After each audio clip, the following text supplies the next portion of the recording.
Thailand has so many iconic spicy salads. This is not one of the most famous, but once you've tried it, it's unforgettable. We're gonna make Lab Wun Sen. Okay guys, I love this dish so much because lab is one of my favorite Thai salads. One, because it's super spicy, has loads of fresh herbs, and it's so tangy and full of flavor. And the other reason I love it so much is because there are noodles. So it's like my two favorite things, noodles and lab spicy salad. What could be better? All right, let's start with the noodles first. So we're gonna use a glass noodle, which in Thailand we call wun sen. So this is what it looks like. It's also called cellophane noodles, bean thread noodles, mung bean, vermicelli, bean thread vermicelli. Oh my God, there's so many different names for this noodle, but that's what you're looking for. And the best way to deal with these guys is some hot water. If you cook them in boiling water like pasta, they turn to mush. So just hot water and pour that on. Just sort of spread them out a little, and you want to let them soak for about 10 minutes until they're just tender. So in the meantime, let's talk about rice. And we need rice for this dish because the secret ingredient to any good Thai lab salad is roasted glutinous rice. So you're looking for sticky rice or glutinous rice. Looks just like this, and we're gonna pop it into our frying pan. I want you to toast these guys, keep them moving so they get an even color, and you'll be able to smell when they're ready. I'm starting to get that aroma now. What it is like a nutty, popcorn, smoky kind of aroma, and when we grind this up and add this to our salad, that's the beautiful flavor that it adds. Now look at that color, that's just perfect. I want to get that into my mortar and then just grind that to a fine powder. So you can do this with regular jasmine or long grain rice as well. I do find it can be a little bit firmer and a bit more bitey than the sticky rice. So try and find that one first. Now let's have a look at our noodles, and the only way to test is to pick one up and try it. Beautifully tender and not sticky or gluggy. That's exactly what we want. Shake most of that water off and into a bowl. So the next thing we want to do is the spicy salad dressing.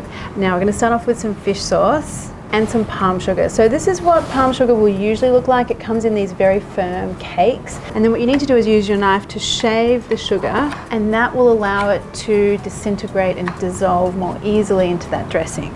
Next up is the chili powder. So this is a Thai chili powder.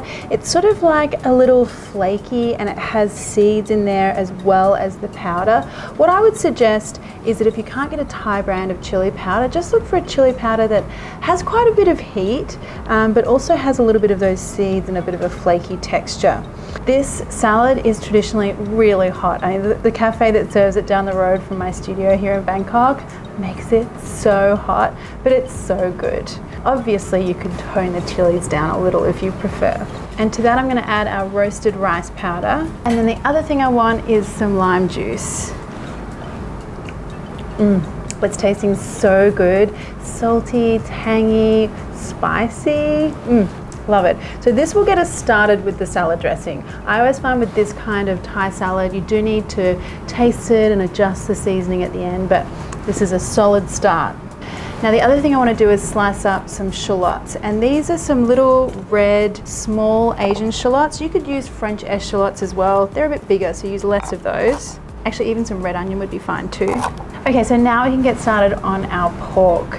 And I'm just gonna get this straight into a dry frying pan. Traditionally, the meat for this type of salad in Thailand is often boiled in a little bit of water, but I find with pork mince, it's got enough kind of juiciness that it can handle just going into a pan on its own, and it will cook in its own little porky juices. So I can see we've got the juice coming out now. The pork looks cooked. You don't want to brown the meat for this. You're really after it to just kind of poach. Now that's looking good. I'm going to put this straight into our noodles. Now I try and leave behind most of that liquid because I don't want to sog out my salad.